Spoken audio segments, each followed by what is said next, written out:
What's going on, guys? Hope you guys are doing good. What we're going to be talking about in this video is my favorite airgun scopes. Now, there's a few things to consider when you're talking about airgun scopes. Number one, are you going to be shooting springers? Which for me, that's a yes.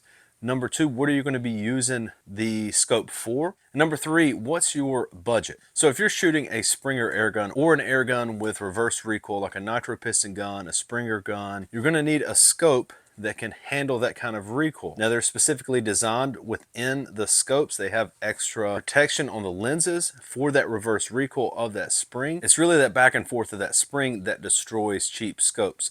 And you also see this with 1022s and ARs too. This is not something that's completely specific to airguns, but a Springer airgun will wreck a scope faster than you think is possible sometimes. So you're going to want a scope that can handle that reverse recoil. Number two, how far are you shooting? Me, personally, I go about 50 yards. That's going to be maximum for me. If I'm going over that, I'm just going to grab a 22 long rifle. So I don't need a crazy high magnification. It seems like in the budget scope realm, the higher you go with the magnification, the less clear a scope is. So I normally keep my scopes around 4 power, or like this one right here, a 3-9. And number three is price.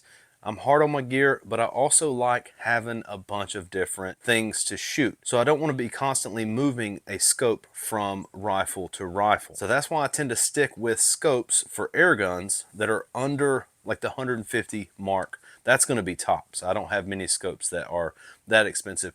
Most of the scopes that I have are under 100. So my favorite series of airgun scopes is the BSA Outlook, and I've been shooting these for probably 2.5 to 3 years now. This one specifically has been on probably 5 or 6 springers, and it still works great. This is the 3-9. I also have several of the 4 powers. That's probably going to be my pick for springers and multi-pumps that fix 4 powers. I'll talk about that in just a second. But these scopes are really durable. They're really well made. Even after heavy use, the turrets still work great, and you have an adjustable objective, which means you manually set your parallax.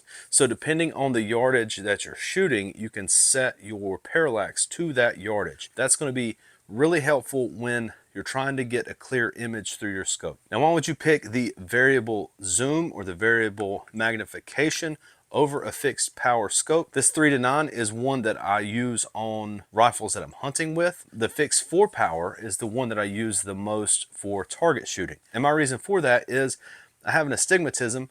I get eye strain really easily, and that fixed 4 power scope is just so much clearer than anything that has a variable magnification. And if you're only shooting 20 or 25 yards, you really don't need anything more than a 4 power. But check those scopes out if you're looking for a scope this time of year. These are actually on sale on the Rainforest site. I just checked before coming out here to make this video. Check out these BSA Outlook scopes. This is not affiliated in any way. This is just a product that I have used for a long time, and I have really enjoyed using these scopes. That's it for me today, guys. I'll see you later.